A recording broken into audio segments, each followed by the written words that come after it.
오늘은 로마서 2장 17절로 29절의 말씀을 가지고 유대인에게 라는 제목으로 말씀을 증거하도록 하겠습니다. 어제에 이어서 계속해서 유대인을 향하여 하나님께서는 말씀을 전하고 계십니다.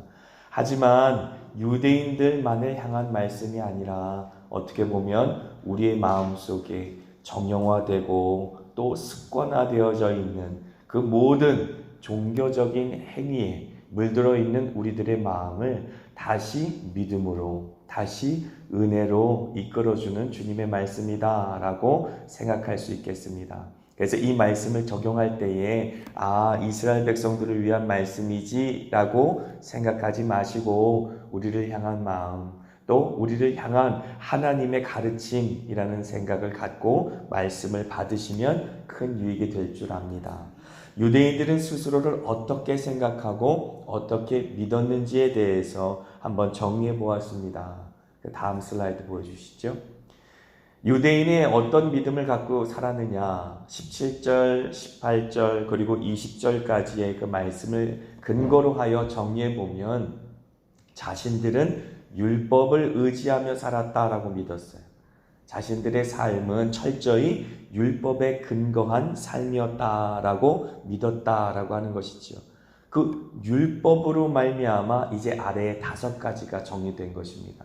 그러니까 어떻게 보면 이 첫 번째 율법을 의지하는 삶, 이것이 가장 중요한 유대인들의 믿음이었다라고 볼 수 있는 것이지요. 그래서 율법을 의지하며 살았던 삶에는 5가지 이제 유익이 있었고 그 유익을 자신들은 누리며 살았다라고 지금 이야기하고 있는 것인데, 하나님을 자랑하며 또 하나님의 뜻을 알고 그 다음입니다. 어둠에 있는 자의 빛이고 지식과 진리의 모본을 가졌고 또 어리석은 자의 교사고 어린아이들의 선생이다라고 생각하며 살았다라고 하는 것이죠. 이것이 바로 유대인들의 믿음이었다라고 하는 것입니다. 하지만 가만히 생각해 보면요, 율법 역시도 하나님께서 은혜로 주신 것입니다. 그들의 공로로 율법을 받은 것이 아니라 이스라엘 백성들이 율법을 받은 것 역시도 은혜로 말미암아 받았다라는 사실을 우리는 잊지 말아야 하는 것이지요. 은혜라고 하는 것은 원어로 카리스라는 단어를 사용합니다. 은혜라고 하는 것은 어떤 뜻을 가졌냐면 받을 자격이 없는 자에게 하나님께서 선물로 주신 것이.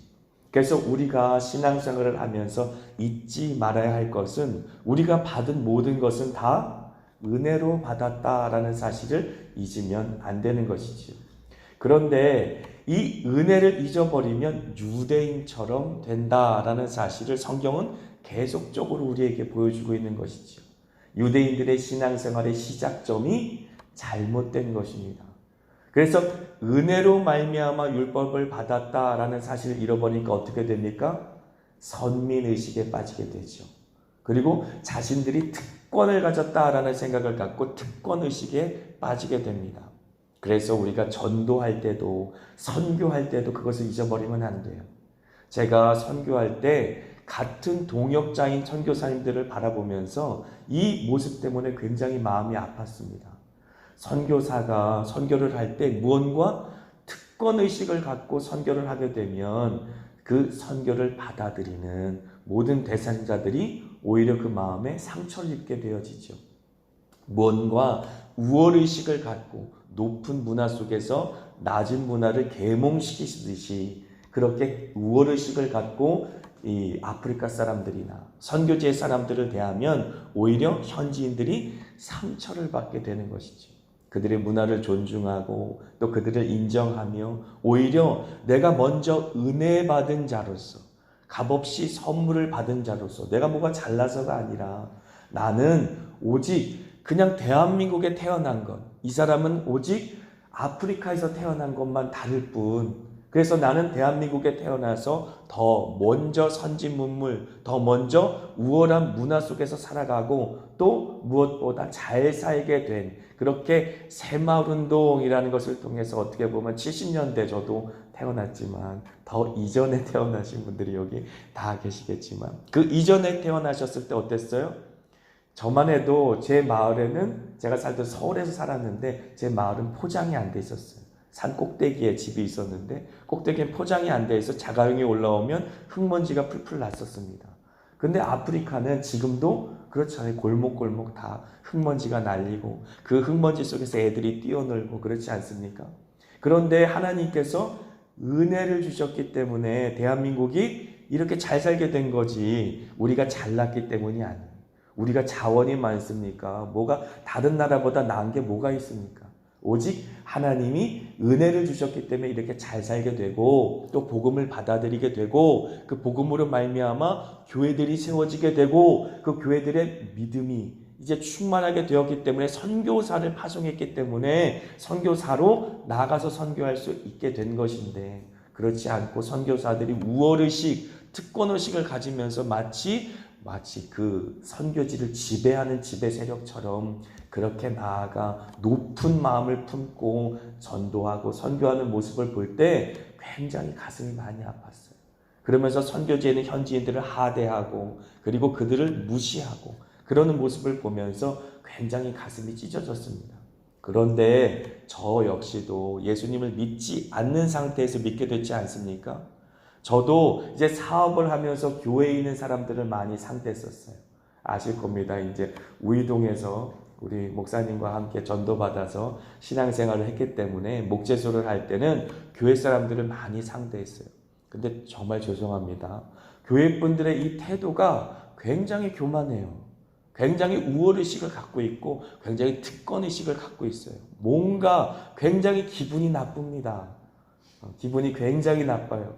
그래서 전도를 받는데도 굉장히 기분 나쁘게 전도를 받고 그리고 좀 죄송하지만 재수 없어요.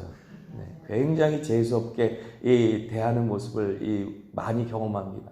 뿐만 아니라 제가 사업을 하면서 느끼는 건데 이 노가다 판에서는요. 노가다 사람들의 이 원리 원칙이 있어요. 그것을 인정해 줘야 됩니다. 자재값은 안 줘도 솔직히 하루 벌어 하루 먹고 사는 사람 노동비는 줘야 돼요. 일단은. 그런데 교회 사람들은 그렇지가 않아요.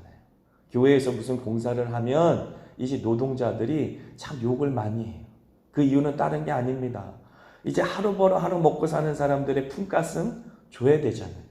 근데 그렇지 않고 자신들의 형편과 그 모든 상황만을 은혜라는 이름으로 주장하면서 자신들은 이렇게 한다라고 주장하면서 그렇게 하루 일당을 주지 않는 일들이 많이 일어나니까 욕을 먹지 않습니까?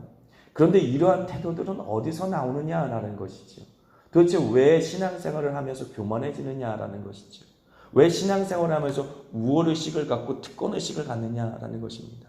시작점이 잘못됐기 때문입니다. 모든 신앙의 시작점은 찬송가 305장부터 시작돼요. 우리 같이 한번 305장 같이 불러볼까요? 나 같은 죄인 살리신 주의 놀라워 잃었던 생명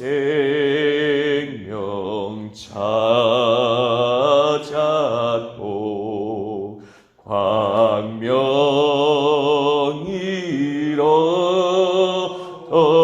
얻었네 큰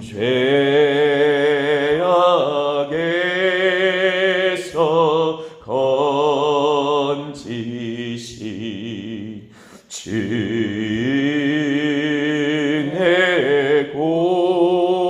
고마워 나 처음 믿은 그 시간 귀하고 귀하다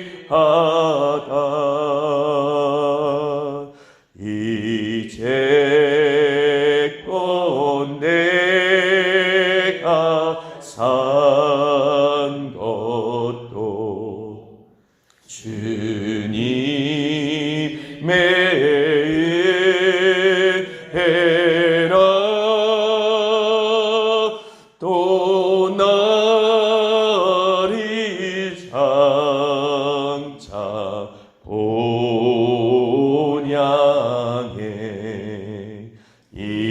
인도해 주시니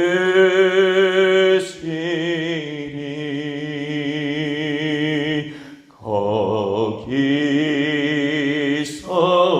우리 영원히 주님의 은혜로 해처럼 밝게 살면서 주 찬양하리라.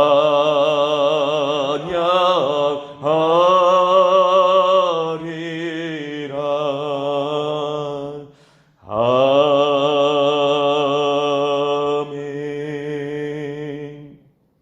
아멘. 우리는 다 같이 용서받은 죄인이다라는 사실을 잊지 말아야 합니다. 전도할 때, 선교할 때 특별히 이 사실을 잊어버리면 큰일 납니다. 그래서 이제 어떻게 보면 은혜를 잊어버리면 자신의 공로를 내세울 수밖에 없다라고 하는 사실을 유대인의 잘못된 그 모든 역사를 통해 우리는 배울 수 있게 되는 것이죠. 은혜를 잃어버리면 자신의 공로를 내세우게 되는 것이죠.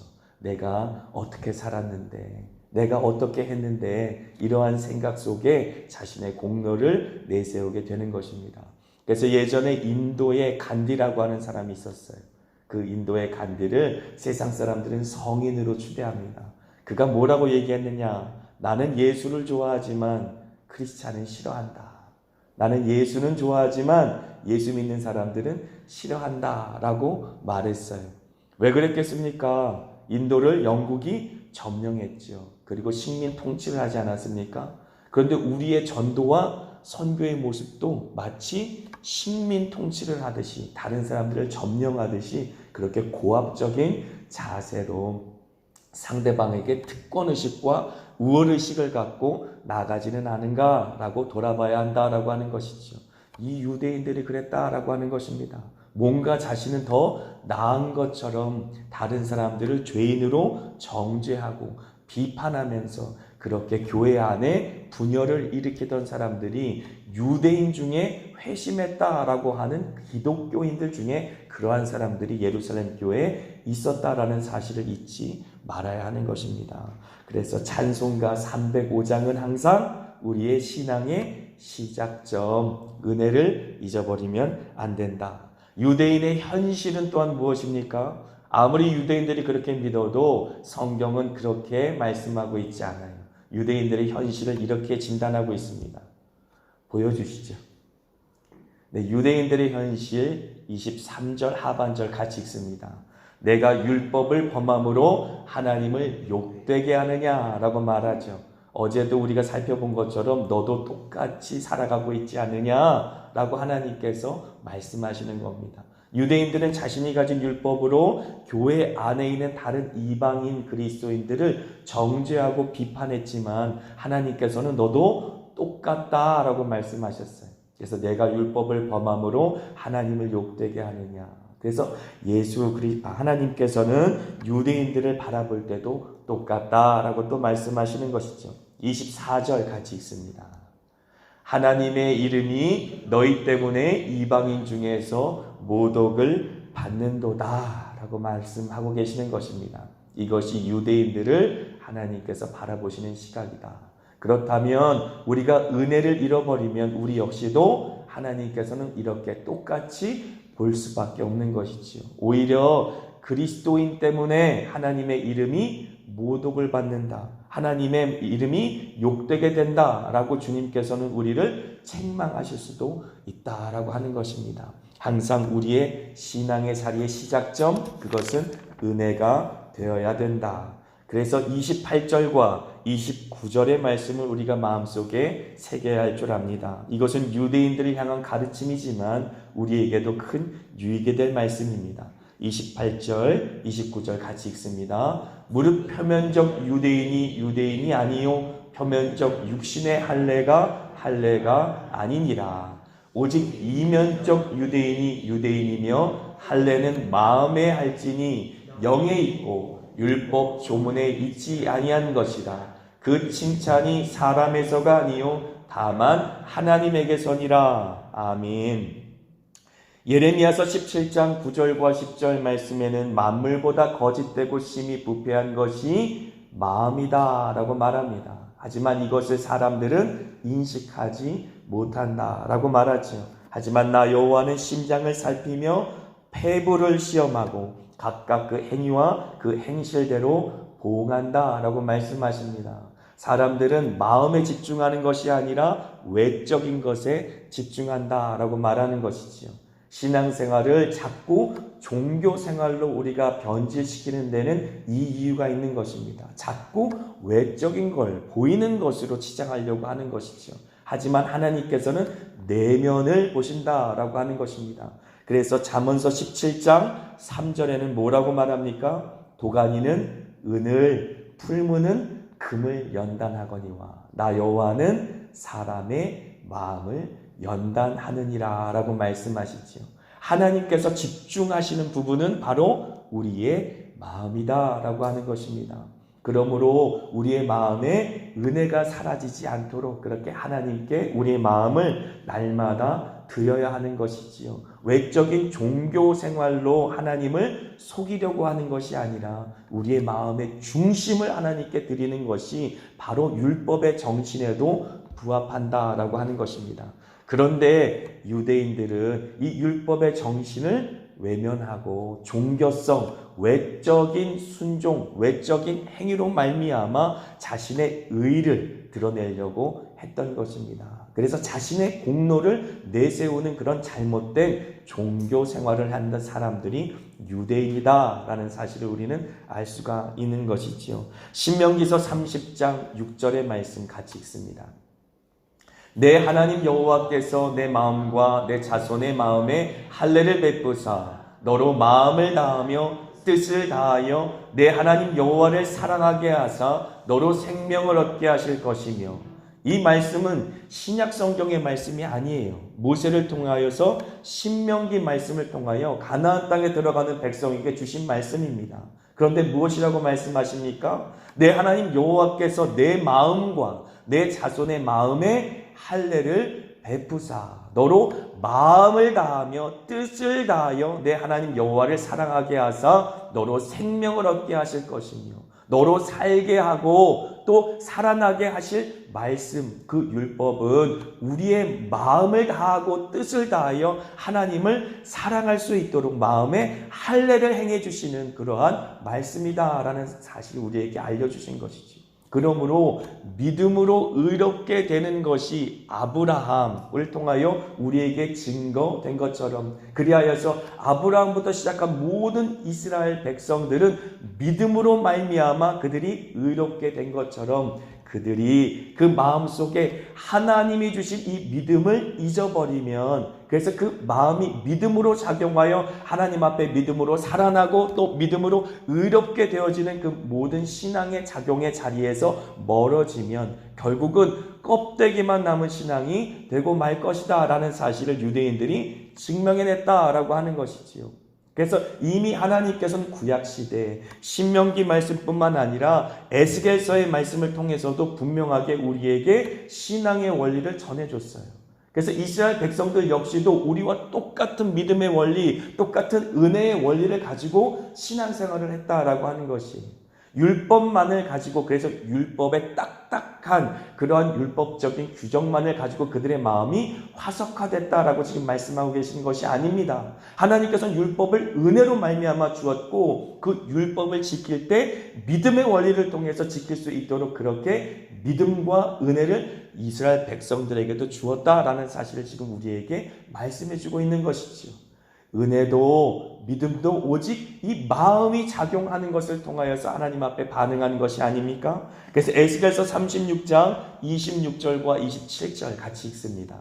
또 새 영을 너희 속에 두고 새 마음을 너희에게 주되 너희 육신에서 굳은 마음을 제거하고 부드러운 마음을 줄 것이며 또 내 영을 너희 속에 두어 너희로 내 율례를 행하게 하리니 너희가 내 규례를 지켜 행할지니라 라고 말씀하시는 것이지요.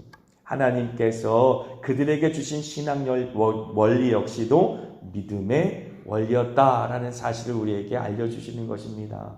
율법만 주신 것이 아니라 우리랑 똑같이 구약시대의 성도들 역시도 오실 예수 그리스도를 믿음으로 말미암아 구원을 얻게 하셨다면 그들이 오실 예수님을 믿을 수 있는 그 믿음의 마음 역시도 하나님께서는 그들에게 허락해 주셨다. 그래서 마음의 할례를 행하고 말랑말랑한 마음, 정말로 하나님 앞에 상하고 통회하는 마음이라고 다윗이 고백한 그 마음처럼 주님께서 받으실 만한 그런 정말로 이 순결한 마음으로 하나님 앞에 나아갈 수 있는 그 믿음의 원리가 바로 신앙의 원리였는데 그들은 믿음도 역시 잊어버리고 산 것입니다.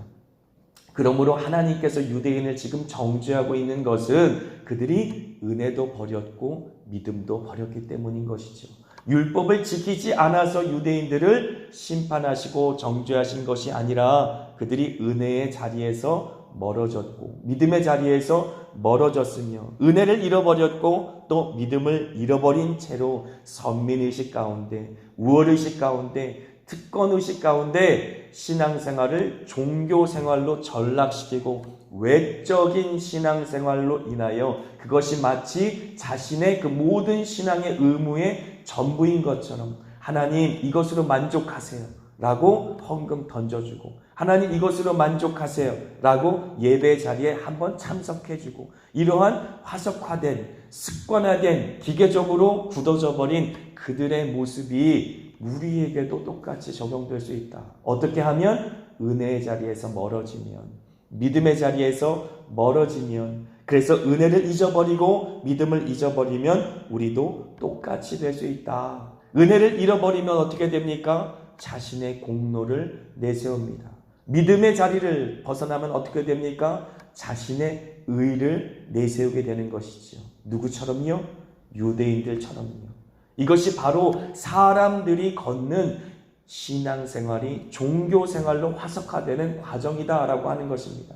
그 누구나 할 것 없이 이제 우리 역시도 예외 없이 은혜의 자리를 벗어버리면 우리의 공로를 내세우기 시작되며 또 하나님의 믿음의 자리를 벗어나기 시작하면 우리의 의로움을 내세우기 시작한다라는 사실을 잊지 말아야 합니다. 내가 어떻게 했는데, 내가 그동안 어떻게 살아왔는데 나를 내세우기 시작하면 이미 우리 마음은 굳어지기 시작한 것이지. 그 굳어진 마음을 그대로 하나님께 가지고 나아가서 다시 마음의 할례를 행하고 주님 앞에 말랑말랑한 마음, 상하고 통해한 마음, 으깨진 심령, 그 마음은 하나님의 은혜로 말미암아 그 감격으로 말미암아 십자가 사랑에 온전히 젖어진 마음입니다. 그래서 그 보혈의 그 공로를 다시 의지하여 주님께로 나가고자 하는 마음. 주님 아니면 안 됩니다. 주님 아니면 살 수 없습니다. 오직 나는 없고 예수 그리스도만, 오직 나는 없고 예수 그리스도만 하나님 앞에 드러내고자 하는 그 마음이 우리 마음속에 다시 살아날 때에 하나님께서 우리에게 주신 신앙의 자리, 그 은혜의 자리, 그 믿음의 자리로 우리가 다시 돌아가 설 수 있는 것이죠. 우리는 첫사랑을 회복하고 싶어요. 하나님 첫사랑의 감격이 다시 내 마음속에 있고 싶어요 라고 고백만 하지 원래 있었던 그 첫사랑의 자리로 돌아가려고 하는 그러한 신앙의 회복, 신앙의 부흥을 꿈꾸지는 않습니다. 그렇게 신앙의 회복과 신앙의 부흥이 있기 위해서는 어떻게 해야 됩니까? 다시 우리가 신앙을 시작했던 그 은혜의 자리로, 믿음의 자리로 돌아가야 된다. 그것이 바로 신앙의 시작점이다 라고 하는 것이죠. 그 시작점을 놓쳐버리면 우리는 유대인처럼 미끄러질 수밖에 없는 것이죠. 이제는 내가 없고 오직 예수님만, 내 안에 살아계신 오직 예수님만 이라고 고백하던 그 고백의 자리로 다시 돌아가시는 이 새벽 되시기를 주님의 이름으로 축복합니다.